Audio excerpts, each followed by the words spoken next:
Hello aspirants, कैसे हैं आप सब लोग। उम्मीद करता हूँ आपकी पढ़ाई अच्छी चल रही होगी। आज संडे है, हमने संडे में भी अपनी पढ़ाई नहीं छोड़ी है, इसलिए आपकी क्लास आज ली जा रही है। ठीक है, आज की क्लास में मैं आपके साथ जो डिस्कस करूंगा वो करूंगा समसामयिकी के विषय, मतलब करंट अफेयर्स। करंट अफेयर्स अपने आप में एक इतना बड़ा दैत्य बनता जा रहा है कि रिसोर्सेस बहुत हैं, पढ़ने को भी बहुत है, लेकिन सबसे ज्यादा परेशानी जो होती है कि आखिर पढ़ा कितना जाए, कितना पढ़ा जाए, कितना काम हो जाए। तो जितना भी 1 डेढ़ घंटे में हम करंट को डिस्कस कर सकते हैं, पिछले 7 दिन का, मतलब 12 तारीख से लेके 18 तारीख तक का जितना भी करंट अफेयर को डिस्कस कर सकते हैं। जो जो इंपॉर्टेंट पॉइंट है उनकी बात करेंगे। जैसे कि पहला है सॉवरेन एआई। तो सॉवरेन एआई के बारे में क्या है, ये एक महत्वपूर्ण टॉपिक है और इसके जान लेते हैं। तो हेडिंग डाल देंगे,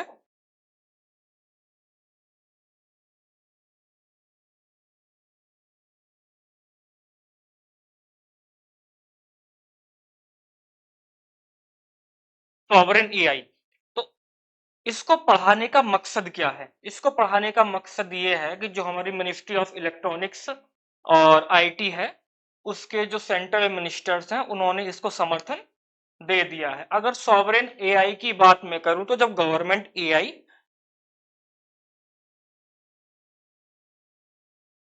मतलब गवर्नमेंट एआई टेक्नोलॉजी, और उसके साथ साथ जब प्राइवेट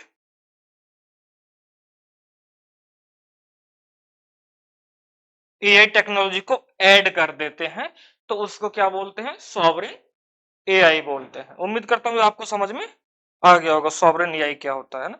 जब इसको ऐड कर देता हूँ, क्या बन जाता है?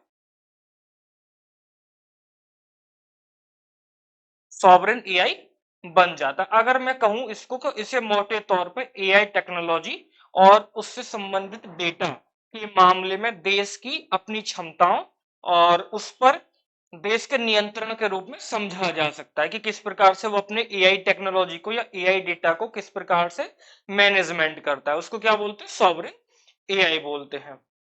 अब बात आती है गवर्नमेंट एआई क्या है। गवर्नमेंट एआई मतलब वो है कि जो गवर्नेंस को बढ़ावा देने के लिए जो टेक्नोलॉजी, जो आर्टिफिशियल इंटेलिजेंस यूज की जाती है, उसको क्या बोलते हैं?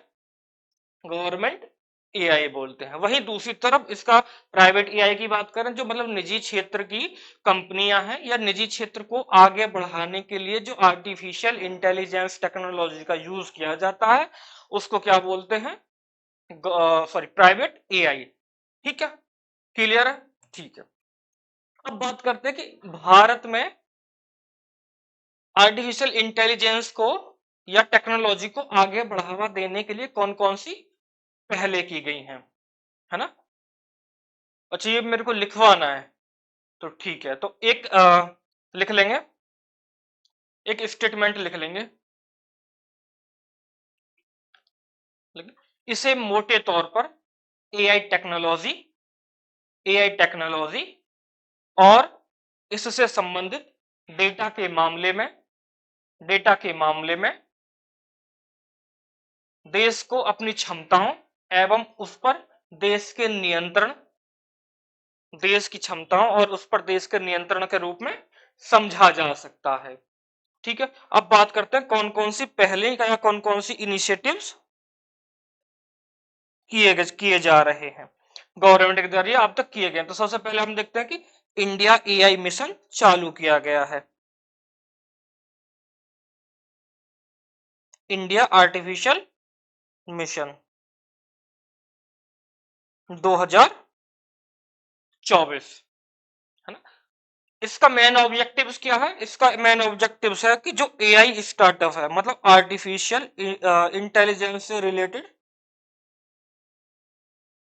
स्टार्टअप है,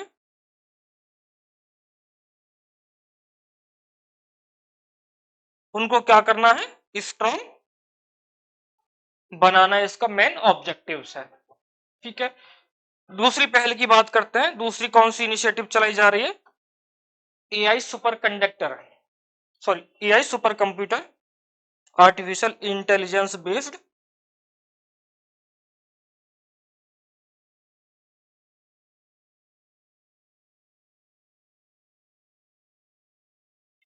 के निर्माण के लिए जो टाटा ग्रुप है और एक एनवीडिया है जो ग्राफिक्स कार्ड वगैरह बनाता है कंपनी, उसके साथ क्या हुआ, टाई अप हुआ है टाटा ग्रुप के साथ।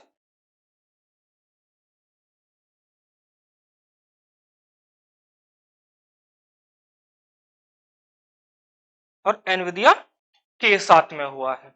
तो ये था हमारा पहला टॉपिक कि सॉवरेन एआई क्या होता है और उसके कैसे कैसे उसकी डेफिनेशन देखी और सॉवरेन एआई का मतलब क्या होता है। ठीक है, अब चलते हैं नेक्स्ट टॉपिक की तरफ। छोटा सा टॉपिक है, हाटी जनजाति।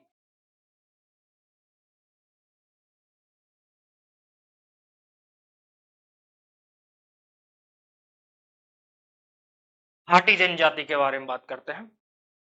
अगर मैं इसका निवास क्षेत्र मतलब इसका हैबिटेट की बात करूं, कहाँ ये रहते हैं, तो ये दो स्टेट्स में देखे जाते हैं। एक तो हिमाचल में,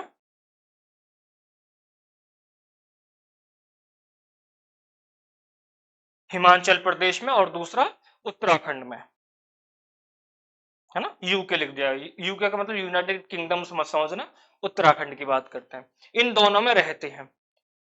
और ये चर्चा में क्यों रहा है, क्यों पढ़ाया जा रहा है, चर्चा में इसलिए रहा है ये क्योंकि अभी सरकार ने इस जनजाति को, जो मतलब हाटी जनजाति है, इसको एसटी का स्टेटस दे दिया, मतलब शेड्यूल ट्राइब का स्टेटस इसको प्रोवाइड करा दिया है, इसलिए चर्चा में है।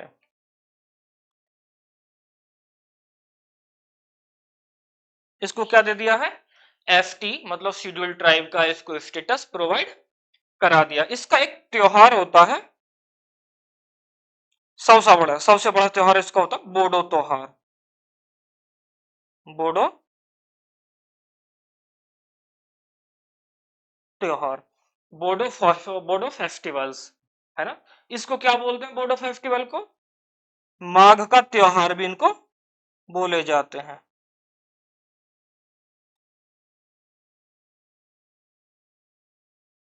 तो स्टेट पीसीएस में यही सब पूछा जाता है कि कौन सी जनजाति है, कौन सा त्योहार है, कौन से एरिया में वो पाई जाती है, स्टेटस कौन सा है। ठीक है, तो ये था इसमें सेकंड पॉइंट, मतलब सेकंड टॉपिक। और नेक्स्ट की बात करते हैं हम, रिन्यूएबल एनर्जी। रिन्यूएबल एनर्जी,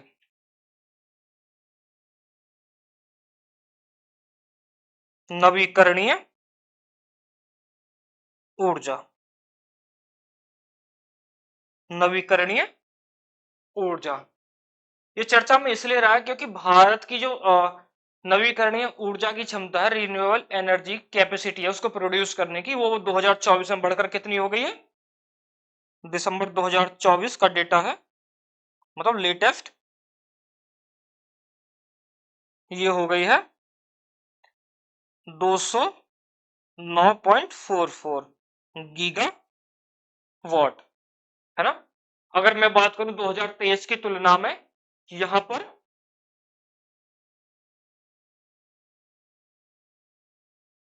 2023 की तुलना में 2024 में लगभग 16% की क्या हुआ है, ये जो प्रोडक्शन है रिन्यूएबल एनर्जी का, वो क्या हुआ, बढ़ा है ना, वृद्धि देखी गई है 16% की। लेकिन भारत का टारगेट है कि भारत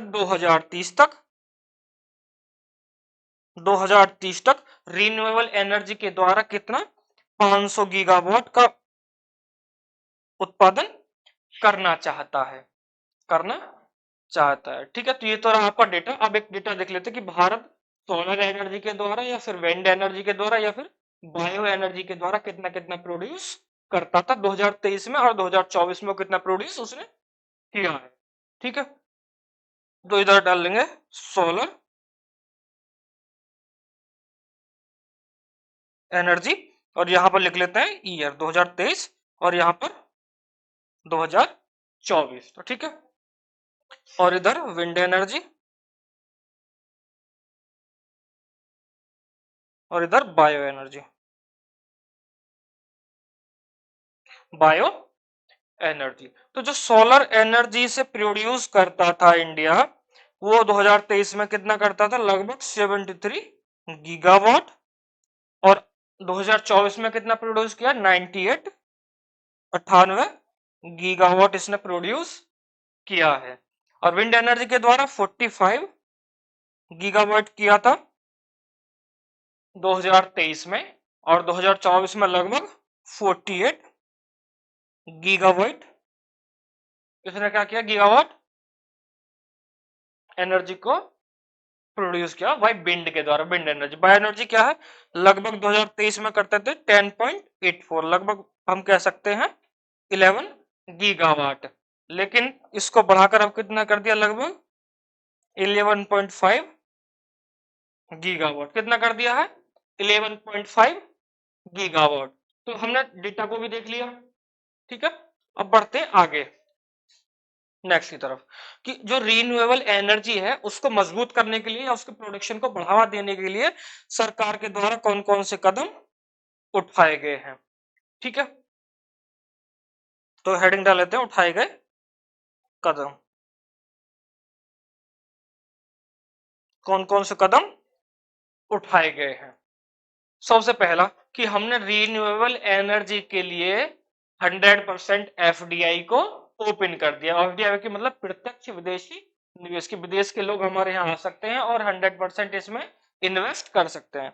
पहला क्या काम किया हमने, 100% एफडीआई रीन्यूएबल एनर्जी के सेक्टर के लिए ऑन कर दिया है, ठीक है।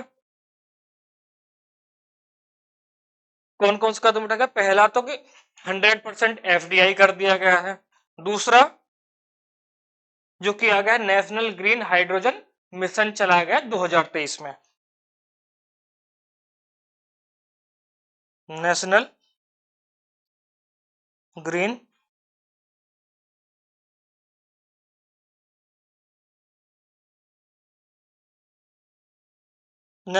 हाइड्रोजन मिशन चलाया गया 2023 में, जिसका ऑब्जेक्टिव क्या है कि 2030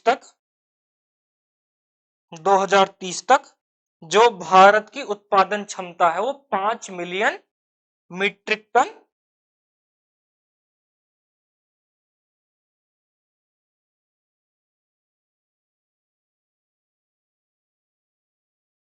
5 मिलियन मीट्रिक टन तक पहुंचाना है। दूसरा नेक्स्ट क्या उठाया गया कदम, सोलर पार्क स्कीम चलाए जा रहे हैं।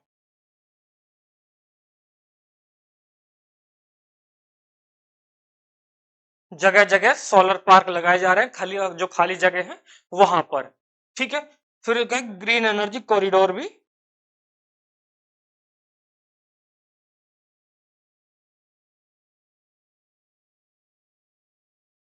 ग्रीन एनर्जी कॉरिडोर भी बनाए गए हैं। एक नया कदम भी उठाया गया है, प्रधानमंत्री सूर्य घर। प्रधानमंत्री सूर्य घर, इसका टारगेट है कि 2027 तक देश में लगभग 1 करोड़ से ज्यादा घरों की छत पर जो ऊपर ओपन है उन पर क्या लगाना, सोलर प्लांट लगाना। मतलब 1 करोड़ घरों पर, हाउस पर क्या करना, रूफटॉप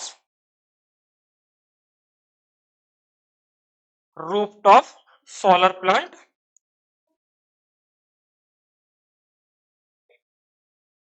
प्लांट लगाना। तो ये तो हो गया इसके कदम कि हमने जो रिन्यूएबल एनर्जी है उसको मजबूत करने के लिए, अपने प्रोडक्शन को बढ़ाने के लिए क्या क्या कदम उठाए हैं, ठीक है। अब चलते हैं एक और नए टॉपिक पर कि इसका महत्व क्या है। रिन्यूएबल एनर्जी का महत्व क्या है, जैसे कि आपको पता होगा रिन्यूएबल एनर्जी के द्वारा पॉल्यूशन नहीं होता, तो हम कह सकते हैं कि पहला कि क्लाइमेट चेंज जो हमारा हो रहा है उसमें क्या होगा, उसमें थोड़ी हेल्प करेगा। तो लिख लेते हैं क्लाइमेट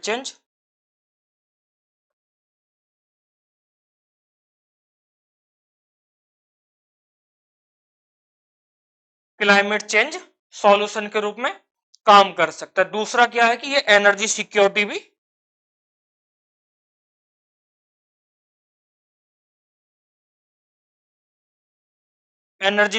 भी प्रोवाइड करा रहा है। नेक्स्ट जो सस्टेनेबल डेवलपमेंट गोल है, आपको पता होगा यूएन के द्वारा 17 सस्टेनेबल गोल निर्धारित किए गए हैं, तो जो एसडीजी गोल हैं उनमें भी क्या काम करेगा, उनको स्थापित करने में या उनको प्राप्त करने में ये मदद करेगा। मेनली दो गोल्स, एसडीजी 7 क्लीन एनर्जी से रिलेटेड है, यहां से क्वेश्चन आता है हर बार स्टेट पीसीएस वगैरह में, है ना, कि निम्नलिखित सस्टेनेबल गोल जो सतत विकास लक्ष्य है कौन सा पर्यावरण से संबंधित है, दे देगा एसडीजी गोल 7, एसडीजी 8, 9, 10 ऐसे करके चार ऑप्शन दे देगा, तो ये आपको याद होना चाहिए 17 है ना, एसडीजी 7 क्लीन एनर्जी और SDG 17 climate action, climate action. ठीक है, तो पॉइंट आगे समझ में, आगे बढ़े। ठीक है, आगे पढ़ेंगे अब कुंभ मेला।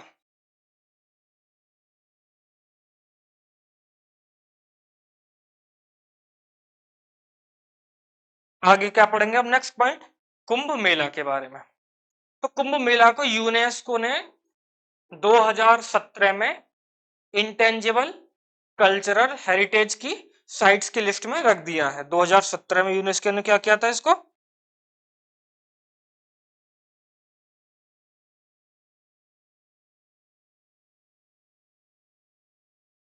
इंटेंजिबल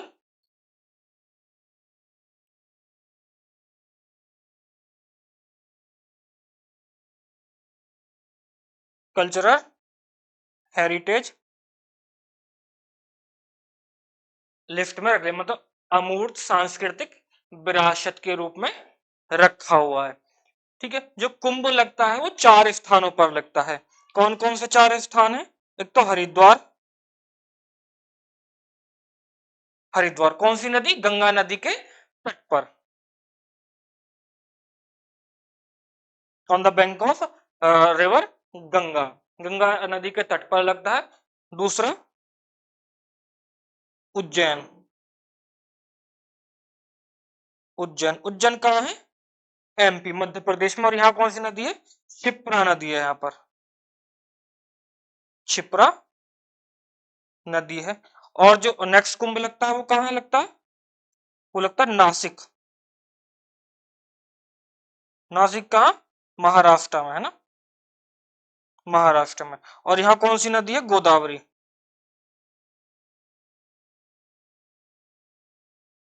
गोदावरी नदी के तट पर लगता है। और जहां अभी लग रहा है वो कहाँ कुंभ, प्रयागराज,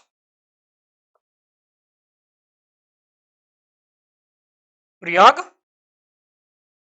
प्रयागराज में लगता है। प्रयागराज में संगम किस किस का, गंगा, यमुना और सरस्वती का, इनका क्या है, वहां पर संगम है, वहां पर लगता है। अगर हम कुंभ मेले की प्रकारों की बात करते हैं तो उनको भी देखते हैं।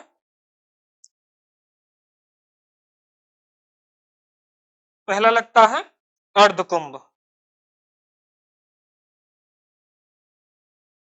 अर्धकुंभ, अर्धकुंभ लगता है 6 साल के बाद, आपको पता ही होगा, 6 वर्ष बाद, आफ्टर 6 इयर्स। ठीक है, सेकंड पूर्ण कुंभ, पूर्ण कुंभ लगता है मतलब आफ्टर 12 इयर्स,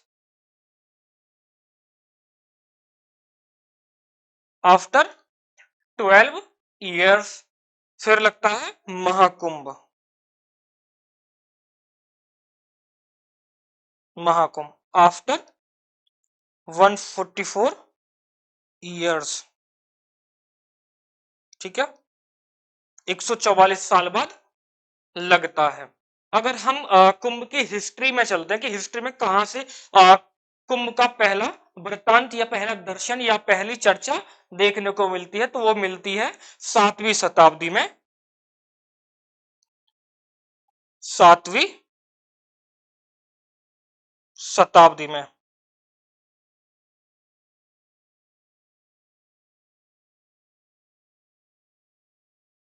7वीं शताब्दी में देखने को मिलती है, हर्षवर्धन के काल में। राजा कौन है? हर्षवर्धन।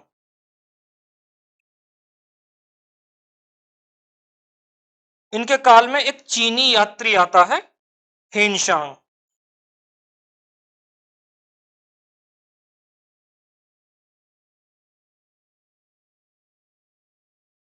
चीनी यात्री हेनशांग सबसे पहले ये अपनी पुस्तक में क्या बताते हैं? कुंभ मेले का जिक्र करता है। तो सबसे पहले भारतीय इतिहास में अगर कुंभ मेले का चर्चा कहीं मिलती है तो वो मिलती है 7वीं शताब्दी में, हर्षवर्धन के काल में। एक चीनी यात्री हेनशांग आते हैं, उनके एक पुस्तक में, ठीक है। लेकिन इसके दो सदी बाद, मतलब 9वीं शताब्दी में, जो आदि शंकराचार्य हैं,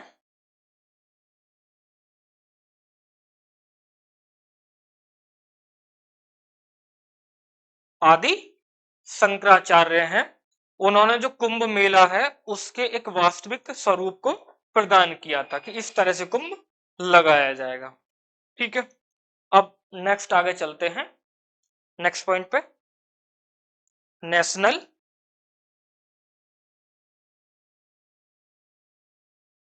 turmeric board, NTB, national turmeric board, राष्ट्रीय हल्दी बोर्ड, ठीक है। चर्चा में क्यों रहा है? क्योंकि इसकी शुरुआत सरकार ने अभी बना दिया है, ठीक है। और मुख्यालय कौन सा? Ministry of commerce and industries. और इसका हेडक्वार्टर कहाँ है? निजामाबाद, तेलंगाना में, तेलंगाना में है ना। और मंत्रालय कौन सा है? Ministry of commerce and industry, ये इसका मंत्रालय जिसके अंतर्गत काम करेगा, ठीक है। यह एक कार्यकारी निकाय है,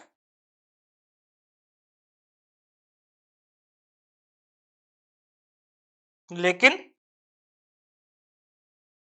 लेकिन वैधानिक निकाय नहीं है, ठीक है। मतलब कि ये जो कार्य करता है ये एक कार्यकारी निकाय के रूप में कार्य करेगा, ना कि वैधानिक निकाय के रूप में। तो अब देखते हैं टर्मरिक के बारे में, हल्दी के बारे में देख लेते हैं ना। हल्दी के बारे में देखते हैं कि हल्दी है क्या। हल्दी को क्या बोलते हैं? गोल्डन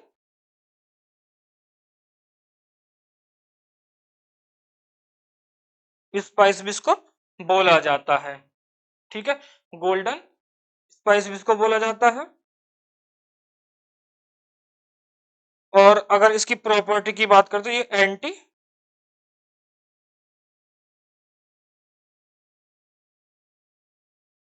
इन्फ्लामेटरी होता है, डेटॉक्सिफाई होता है, और एंटी ऑक्सीडेंट भी होता है। और इसको मेडिसिनल वैल्यू भी होती है, मतलब मेडिकल में भी इसको यूज किया जाता है, ठीक है। अगर इसकी उपज की बात करें तो इसकी उपज 20 से 30 डिग्री सेल्सियस टेम्परेचर के बीच ज्यादा होती है। मतलब इसकी प्रोडक्शन जो है उसके लिए आइडियल टेम्परेचर कितना चाहिए? 20 टू 30 डिग्री सेल्सियस होना चाहिए, ठीक है। भारत हल्दी का सबसे बड़ा उत्पादक भी है, ठीक है। उत्पादक राज्य भी है, देश भी है, और उपभोक्ता भी है, सबसे बड़ा ही। मतलब सबसे ज्यादा उपचाता भी, उत्पादन भी करता है, और सबसे ज्यादा खाता भी, और सबसे ज्यादा निर्यात भी करता है, सबसे बड़ा निर्यातक भी है। भारत में लगभग 10 लाख टन हल्दी का क्या होता है? प्रोडक्शन होता है। लेकिन अब नेशनल हल्दी बोर्ड बन गया है, तो उसका क्या उद्देश्य है कि इस 10 लाख को 20 लाख कर देना, ठीक है। 10 लाख का 20 लाख कर देना। अगर हम बात करते हैं कि भारत में कौन कौन से स्टेट हैं जो सबसे ज्यादा टर्मरिक मतलब हल्दी का उत्पादन करते हैं, तो सबसे पहला महाराष्ट्र, महाराष्ट्र, तेलंगाना, कर्नाटका और तमिलनाडु, और तमिलनाडु। डन। अब देखते हैं कि हम कुछ जो हल्दी है उनको जीआई टैग भी मिला हुआ है। जीआई टैग कितने साल के लिए दिया जाता है? 10 साल के लिए दिया जाता है, और उसके बाद इसको रिन्यू भी किया जा सकता है। तो जीआई टैग की बात करते हैं, कौन कौन सी हल्दी को हमने जीआई टैग दिया है। सबसे पहले इरोड हल्दी, इरोड हल्दी कहाँ की है भाई? ये तमिलनाडु की है। फिर उसके बाद आता है लकाडोंग हल्दी, लकाडोंग हल्दी कहाँ की? मेघालय। ठीक है, मेघालय की है। फिर आता है कंधमाल हल्दी, कंधमाल हल्दी कहाँ की? उड़ीसा की,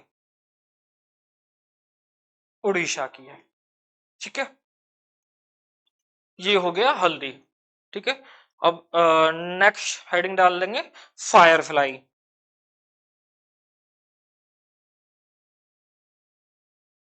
फायर फ्लाई, फायर फ्लाई क्या है कि ये भारत का सबसे पहला मतलब प्रथम प्राइवेट सेक्टर का सैटेलाइट है, मतलब इंडिया फर्स्ट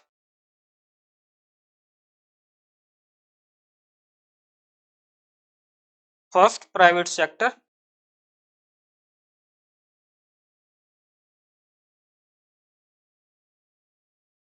क्या है?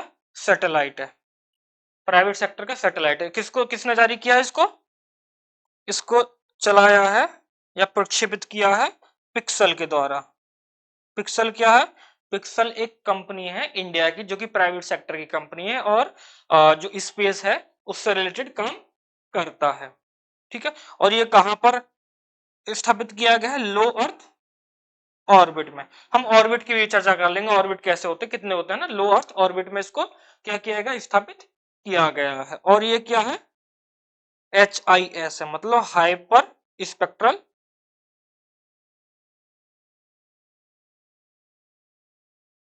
हाइपर स्पेक्ट्रल इमेजिंग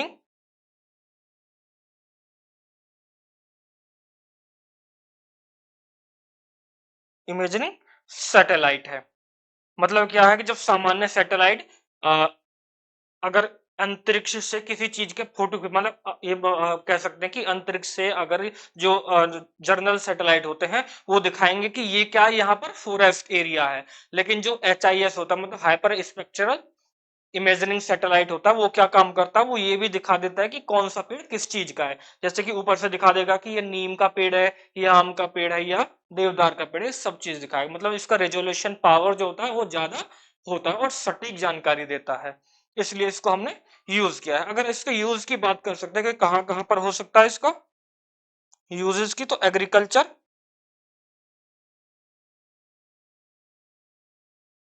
एग्रीकल्चर में, एनवायरमेंट में हो सकता है, food security,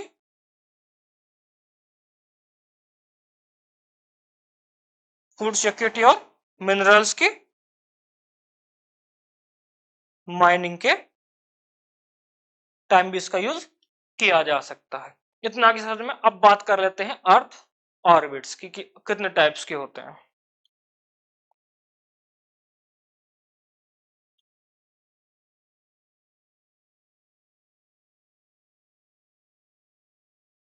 earth orbit, earth orbit mainly 3 type के होते हैं। पहला कौन सा होता है? GSO, या इसी को क्या बोलते हैं? GEO, जियो स्टेशनरी ऑर्बिट, जियो स्टेशनरी ऑर्बिट। ये कितने होता है? ये पृथ्वी से 36,000 किलोमीटर की हाइट पर होता है। ठीक है, ये क्या काम करता है, जिस हिसाब से पृथ्वी घूमती है उसी हिसाब से ये भी घूमता रहता है, मतलब ये 24 घंटे एक ही जगह की पिक्चर को दिखाता रहता है। मान लीजिए ये अर्थ है और ये क्या है, सैटेलाइट है। तो अगर अर्थ ऐसे घूमेगी तो ये सैटेलाइट भी ऐसे ही घूमता चला जाएगा।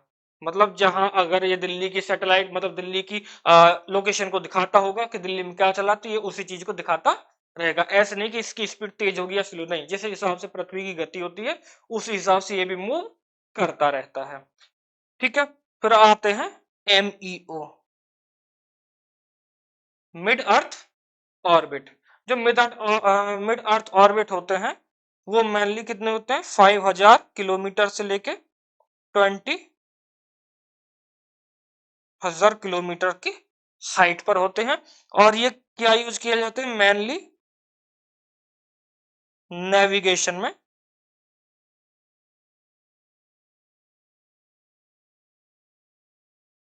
नेविगेशन पर्पज से यूज किया जाता है। जैसे कि आप गूगल मैप चलाते हैं तो उनमें कौन से सैटेलाइट की यूज करते हैं, जो MEO में होते हैं, मिड अर्थ ऑर्बिट में जो स्थापित होती हैं उनकी यूज किया जाता है। ठीक है, नेक्स्ट आता है लो अर्थ ऑर्बिट, LEO, लो अर्थ ऑर्बिट। ये कितनी हाइट पे होती है, लगभग 500 से लेके 1200 किलोमीटर तक। और इनका जो यूज किया जाता है वो मेनली किया जाता है रिसर्च में, या फिर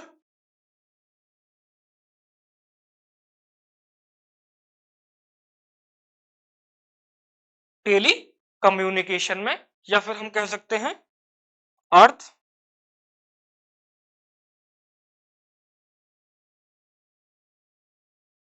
अर्थ ऑब्जर्वेशन में। तो जो लो अर्थ ऑर्बिट में सैटेलाइट लॉन्च की जाती है उनको हम EOS भी कहते हैं। EOS क्या बोलते हैं, EOS अर्थ ऑब्जर्वेशन सैटेलाइट भी उसको कहा जाता है। डन, ठीक है। अब एक नेक्स्ट टॉपिक की तरफ बढ़ते हैं, NBFC, non banking financial institutions या कंपनीज।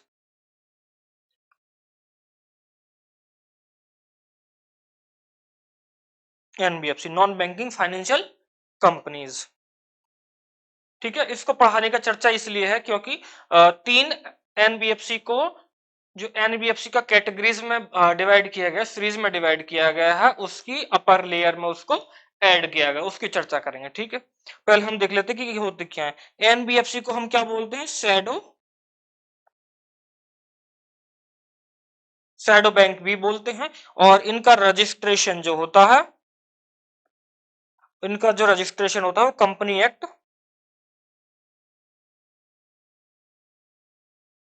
1956 के तहत किया जाता है। ठीक है, भारत में दो तरह की NBFC पाई जाती हैं। फर्स्ट, NBFC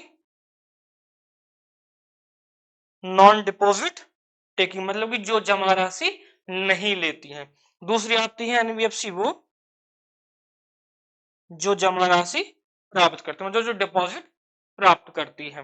जो NBFC नॉन डिपॉजिट है, जो डिपॉजिट नहीं लेती है, उनका रजिस्ट्रेशन RBI के पास तभी हो सकता है जब उनके पास मिनिमम कितना कैपिटल होनी चाहिए, 100 करोड़ होनी चाहिए। जबकि जो डिपॉजिट लेने वाली NBFC है उनका रजिस्ट्रेशन कब हो सकता है, जब मिनिमम 200 करोड़ की उनके पास जमा राशि होनी चाहिए। ठीक है, जो NBFC डिपॉजिट टेकिंग है इनको हम दो कैटेगरी में डिवाइड करते हैं। पहला, रेटेड रेटेड NBFC और नॉन रेटेड NBFC।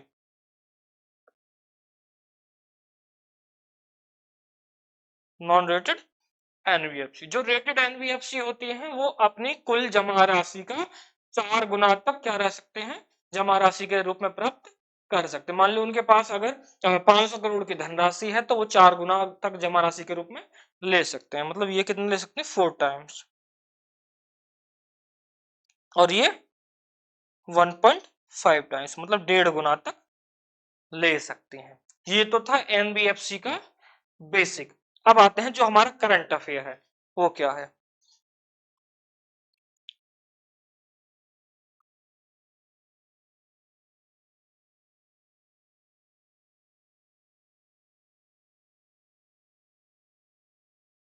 जो एनबीएफसी है उसको 4 लेयर में क्या किया हुआ है? बांटा हुआ है 4 लेयर में।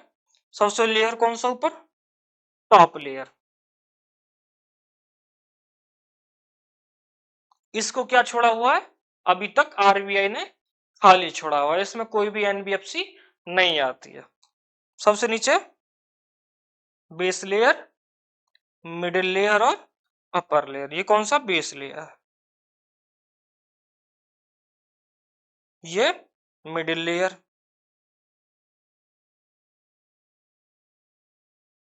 और ये अपर लेयर, अपर लेयर की एनबीएफसी।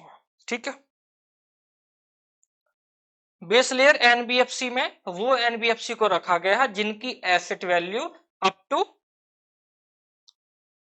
जिनके पास एसेट्स कितने हैं? बिलो 1000 करोड़ है ना, 1000 करोड़ है। इसमें लगभग वो सारी एनबीएफसी रखी गई हैं जो डिपॉजिट नहीं लेती हैं, है ना, non deposit NBFC. Middle layer में उनको रखी गई है जिनके पास एसेट अबव 1000 करोड़ है, जिनके पास 1000 करोड़ से ज्यादा के एसेट है, तो उनको किस में रखा गया है? मिडिल लेयर में।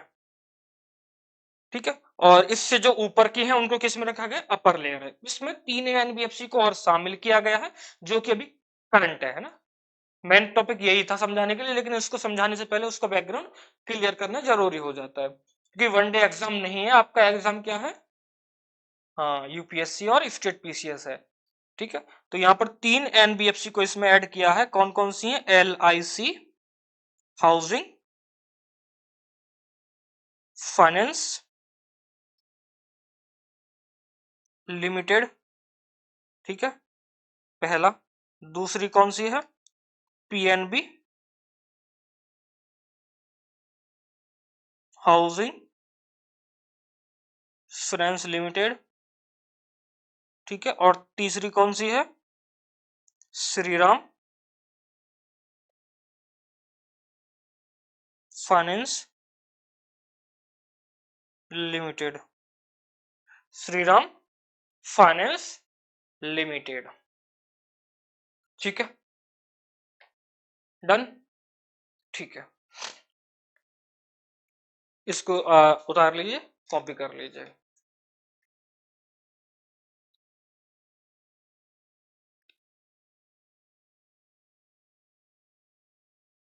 अब एक नेक्स्ट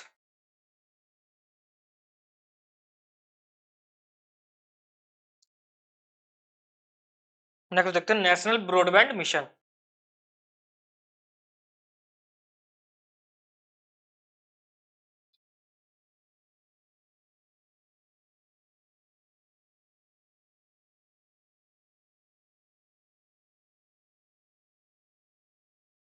नेशनल ब्रॉडबैंड मिशन की चर्चा करते हैं। तो नेशनल ब्रॉडबैंड मिशन का 2.0 मतलब दूसरा वर्जन इसने चालू किया है और एक ऐप लागू किया है। उस ऐप का क्या नाम है? संचार साथी मोबाइल ऐप, मतलब NBM 2.0 एंड संचार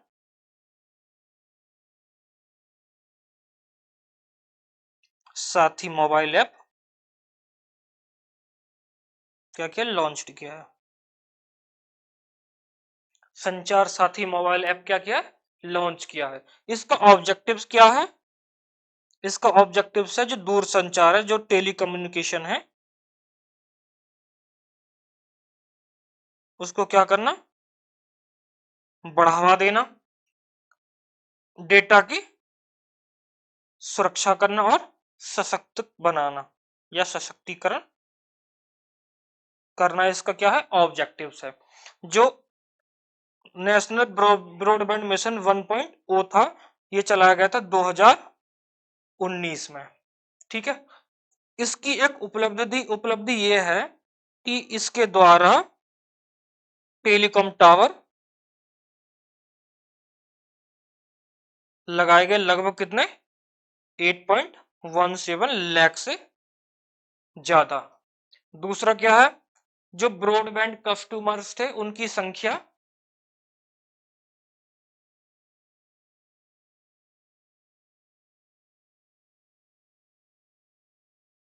कितने हो गए, लगभग 941 मिलियन, 941 मिलियन। ठीक है, अब बात करते हैं जो इसका 2.2 जारी किया गया है, इसका क्या काम है।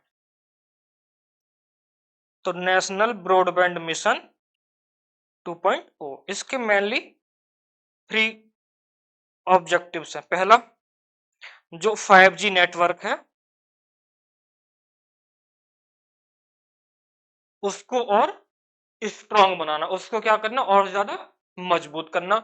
उसके बाद जो 6G नेटवर्क आएगा उसके लिए प्रिपेयर करना, मतलब उसके लिए तैयारी करना। जैसे आप देखते हैं पहले 2G था, 3G 4G और 5G तक हम आ गए जनरेशन।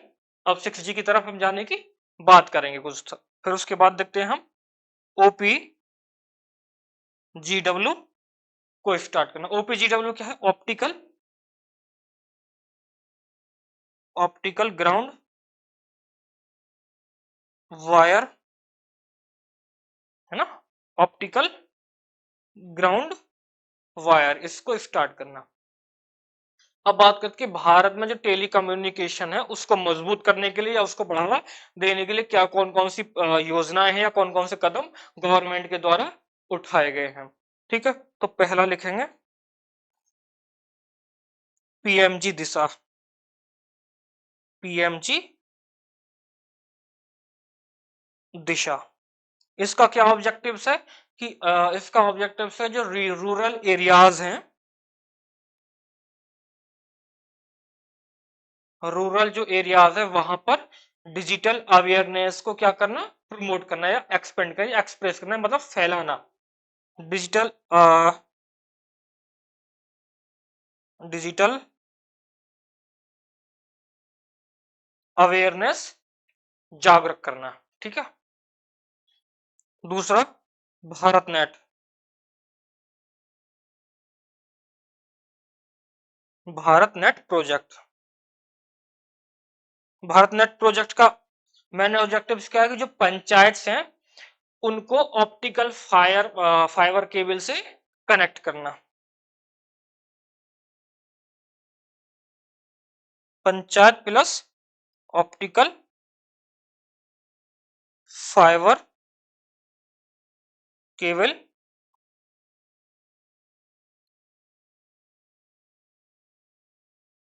क्या करना, दोनों को आपस में कनेक्ट कर देना। ठीक है, पंचायत को और ऑप्टिकल फाइबर केबल को। या तीसरे की बात करते हैं हम, थर्ड की। थर्ड कौन सा लिख सकते हैं हम, पीएम वाणी, पीएम वाणी। पीएम वाणी का मतलब क्या है, जो पब्लिक